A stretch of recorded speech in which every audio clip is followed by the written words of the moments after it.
Hello, and welcome to Inside the Mind, a brand new web series brought to you by the Masters of Art, Applied Sport, and Performance Psychology program at Holy Names University. My name is Aaron Omer, a current master's candidate and social media manager in the Department of Sport and Performance Psychology. I will be your host throughout this series as we dissect the minds of seasoned practitioners in the field of sport and performance psychology. This first season will involve numerous interviews to get insightful information on what sports psychology is and the variety of different career paths this business has to offer. Our first guest on Inside the Mind is the Director of Sport and Performance Psychology here at Holy Names University, Dr. Alison Pope-Rhodius, a professor of sport and performance psychology and a mental performance coach with over 2 decades of working with elite performers. The list includes globally distinguished actors, musicians, and traveling to work with athletes and coaches all over the world, including Great Britain, India, Thailand, Turkey, Italy, Colombia, and Greece at the 2004 Olympic Games. Please give us a like and subscribe to our page so you don't miss any new content. With that being said, let's dive inside the mind of Dr. Alison Pope-Rhodius. What inspired you to get into the field of sports psychology? Excellent question, Aaron. So, for me, being an ex-athlete, I was a pretty good high school tennis player and have played tennis for a long time. And when I was playing, I was pretty good technically and still had trouble closing out matches. And I was like, this is a bit ridiculous. And I didn't understand why. I thought I just had to hit it harder, play a certain way. I thought it was to do with my technique. I thought it was to do with my tactics. And there wasn't a coach at that point who said it could be on the mental side. But I realized it was what was in between my ears that was affecting me. But I had no idea that this was a field. And so I went and did an undergrad in psychology. And then towards the end of that, I found out, whoa, this is an actual field, that sports psychology exists. And that was before I even heard of performance psychology. And so I went on after my undergrad degree in psychology, I went on and got a master's in sports science at one of the best places in the world to do sports science, which is Liverpool John Moores University in Liverpool, obviously. And after that, did a master's and a Ph.D. and realized I love this side of it. I don't necessarily want to train people physically. I'm really fascinated with the way that people think and feel and behave and play. I love watching sport, and it was a perfect marrying of the two. Love watching sport, love being a sports fan, and also love trying to understand how people think and feel. So can I help them play better and enjoy it more? Yeah, and so I think that's very common in our field, where people have their own personal experiences and then they go into it themselves. So that's why I went into the field, originally sports psychology, and then obviously performance psychology now that we have at Holy Names. That's good. That's good. So a lot of people kind of have a big confusion between sports psychology and therapy or psychology. So to you, kind of what's the difference between the two, specifically sports psychology and therapy? That is a fantastic question. So the way that we're training people here at Holy Names is to work in a non-clinical, non-therapeutic way. There are people who do clinical sports psychology, and they do a great job of that. And I want to make sure that when people do that, they have the clinical training and they have the sport and performance training as well. I don't think it's somebody who's clinically trained, weekend warrior, thinks that they can do sports psychology as well. I want to make sure people have that whole package. So clinical sports psychology or clinical sport and performance psychology is great. What we do is a non-clinical version. So we're not training people to be therapists. We're not training people to be psychologists, because you need a license to do that. we're training people to be mental skills coaches or certified mental performance consultants. And the emphasis is on being able to ideally performance enhancement, play better, play harder, play so you're thinking better and feeling good about yourself. I also am really big on helping people be mentally healthy without doing the therapy and without doing the clinical psychology. We're not diagnosing them, but at the end of the day, we want people to be mentally healthy. So even by teaching them some strategies, that will hopefully have an impact on their mental health. And then obviously, if people do need extra psychotherapeutic help, we can definitely refer out. So this is one way of being trained. This is another way of being trained that we do, and this is our focus.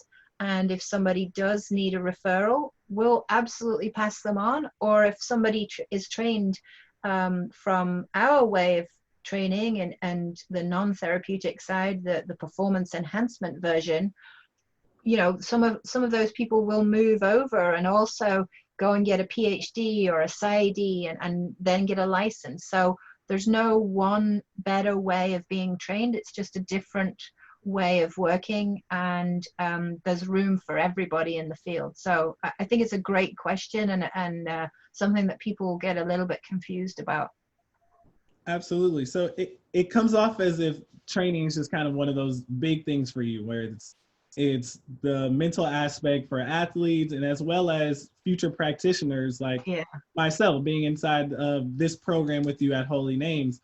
So kind of where was that influence of going to be a teacher instead of working in the field? I know you do both, you have a hand in both jobs, but what was kind of the influential factor that you wanted to teach future practitioners more than you wanted to, I guess, with actual athletes in the field? Yeah, it's partly work opportunities. You know, when you have these opportunities to do something, you don't necessarily turn those kind of things down. And I wanted to be in private practice in the beginning, but the teaching kept growing, and I was doing both at the same time. And you know, that big year in 2004 when I went to the Olympics, it was nuts. I had 3 months away from home, traveling a ton. I think I went on 60 different flights just in a short space of time. It was an amazing experience.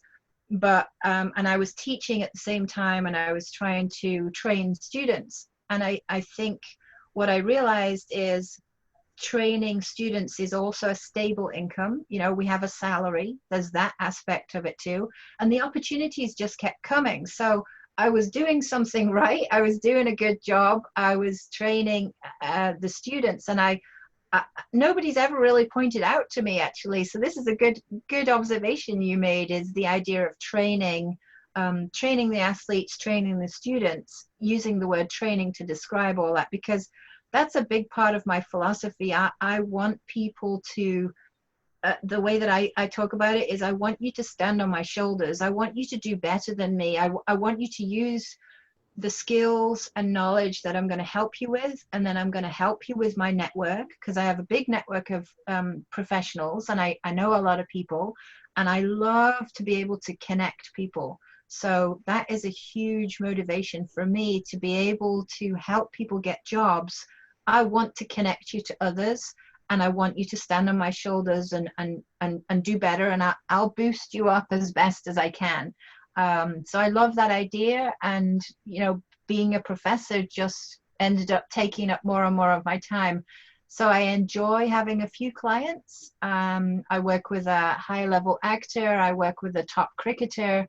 I've worked in a high-level track and field. I specialize in archery. So I do still have some clients. One of my clients is down in South America, which is super interesting, doing it in part Spanish, part English. So I love both aspects, but being a professor has just given me so many opportunities, and gives me that stability as well. Absolutely. That's fantastic. So you touched on your philosophy a little bit in that last bit just now. In your field, in the private practice, what would you say your main philosophy is? Your philosophy of practice from Dr. Alison Pope-Rhodius. What is it? The funny thing is, I talk about philosophy all the time. So I created this idea that in my previous program at JFK University, and no, I don't think anybody asked me what my philosophy was. So you're asking great questions. Honestly, and it kind of folds into how I think about training students as well. I see myself as a mountain guide. So I like to, because I've been up a few mountains over my time in Scotland and in California. And I like to think of myself guiding somebody, but I don't want to push you necessarily. I don't want to be the only force behind you.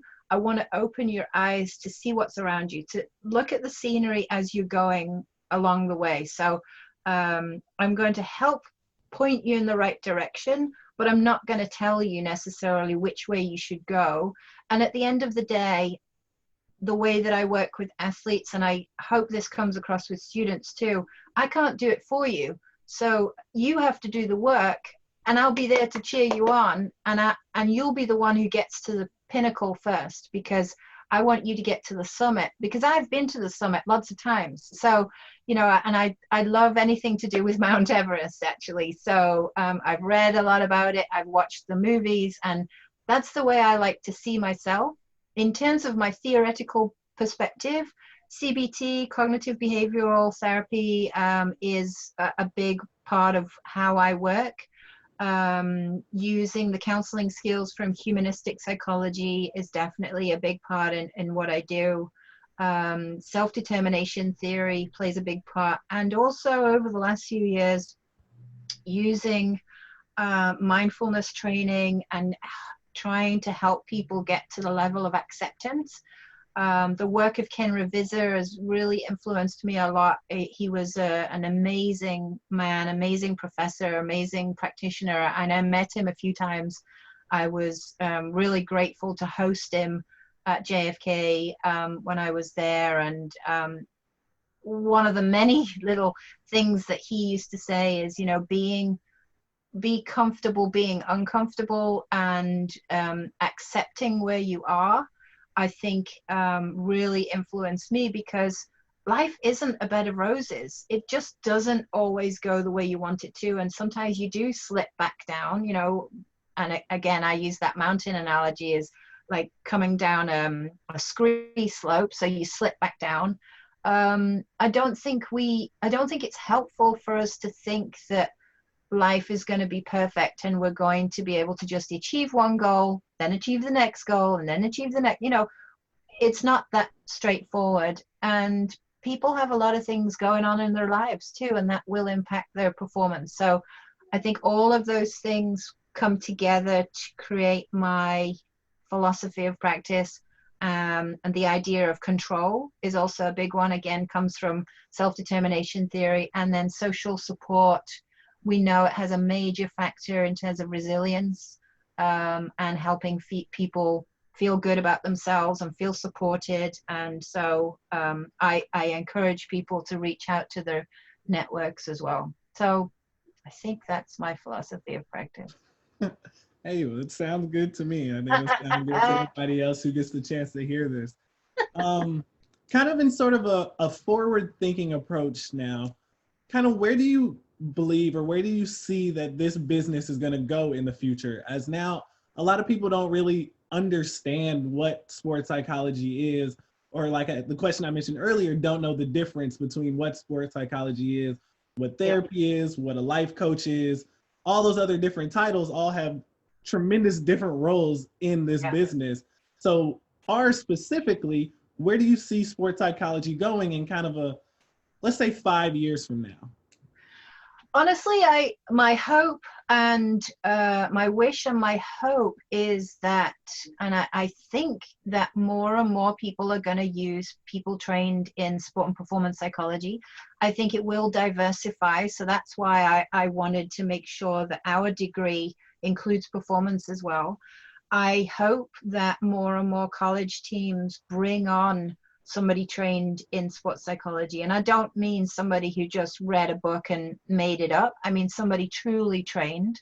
I think the CMPC credential is going to become more and more important. So that, again, is the Certified Mental Performance Consultant credential out of the Association for Applied Sports Psychology. That's a lot of words, but the CMPC credential from ASP, I think that's going to become more and more important. You'll see it more on job descriptions and the requirements.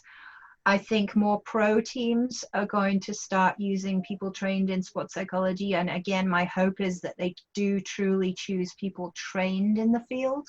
At the very least, having a master's degree is, for me, the lowest you can go. People shouldn't be doing this work unless they have a master's degree. I think sports like baseball have really taken it to the next level. Football, American football is also using it quite a bit. Some sports use people like us, but it's on the down low, and I'm not quite sure why. There's still possibly a stigma around it, so I would love more of that to be acknowledged. The NBA, the WNBA is also using people trained in sports psychology as well. I don't know if it's on every single team though. So I would love it to be standard on every team, that it's a no-brainer. If you have a physical trainer, you have a mental trainer. You know, if you have strength and conditioning coaches, why not have a strength coach for your mind, or whatever you want to call it. And I really think in the next 5 to 10 years, I think it'll just keep growing and growing. The more famous athletes, elite athletes talk about it, even better. And I think they will get the message across. And the more they open up about needing therapy and needing sports psychology work, it's all the better. So I think I really have a lot of good hope about the future of our field. Wonderful. I can't wait personally to get inside of it. These 5 weeks already have been mind-blowing, all the things I didn't even know I knew or enjoyed. And I can only thank you guys and the rest of the faculty for that. So for our last question, we kind of want to dive into more of a practical example, kind of give our viewers the opportunity to kind of just pick your mind apart and kind of see how exactly you would approach a certain situation. So in this situation, we're going to say an athlete comes to you and he's mentioning he's very nervous before a big time championship game. Mm-hmm. How do you approach his mental and help him get rid of those nerves in order to perform at his peak performance for this championship game? Great question. So there's lots of, my answer is always, well, it depends. So there's lots of things to take into account in terms of how many times am I going, how far away is this event? How long do we have to play with? Because I have had people who call me and it's 2 days before a big event, and I'll take the client, but I'll say to them, what we do now is a short fix, and it may or may not help, but I'm also going to, let you know that the stuff that we do more long-term will help it get into your mind and your way of thinking more deeply, if you like, because I'll get to know you, you'll get to know me, we'll be able to get through some kind of assessment of what they need. So I would ask questions like, how long has this been going on? How often does it happen? Does it happen in lots of different situations? Does it only happen when you're playing? What comes across your mind as when you're not playing? What are you thinking about? Are you aware of this when you're on the field or on the court? When is it at its worst? When you play at your best, what does that feel like? What are you thinking? Lots of assessment questions for me to work out how pervasive it is, how often does it happen, what's the frequency of it, I'll also ask them questions about, well, what have you used that works? You know, you're already a pretty good player. Depending on who it is, you've done some stuff that's worked already. What is that? So we would talk about that, and then we might get into some very simple strategies that they can do before they play. So developing a pre-performance routine for me would be essential. So depending on who it is, an example is using breathing, maybe using some imagery, maybe some focusing strategies, things that they can do not just before, but also at any timeouts during the game. So it depends what the sport is. So in tennis, an ideal situation to do a pre-performance routine is before every serve. Whether you're serving or you're receiving, you can do your pre-performance routine. So it's not just something that you do right at the very beginning and you don't do it again. So that's a very practical strategy. Ideally takes time to develop, but you know, if you've only got a couple of days, you would do something very simple and add in and also find out about their self-talk. What are they saying to themselves before they go onto the field of play, and also what are they saying during? So all those things play a big part, and you want to get an all-encompassing assessment of them if you can, to get an idea of also who they are, where have they come from. Just gives you a clearer picture. Well, I'll be sure to check in with you a couple weeks before I need to perform our final exams come December. Oh, nice try, nice try. No, that would be a dual role. I can't wear two hats, remember? I can only wear one hat at a time. You're right about that. Well, I just want to say thank you for taking the time to sit down with me and letting us dive inside of your mind for our very first episode of Inside the Mind podcast. So from there, thank you for taking the time to do this, and we look forward to speaking to you soon. Thank you very much. Thanks for inviting me and letting me be the first one. Absolutely.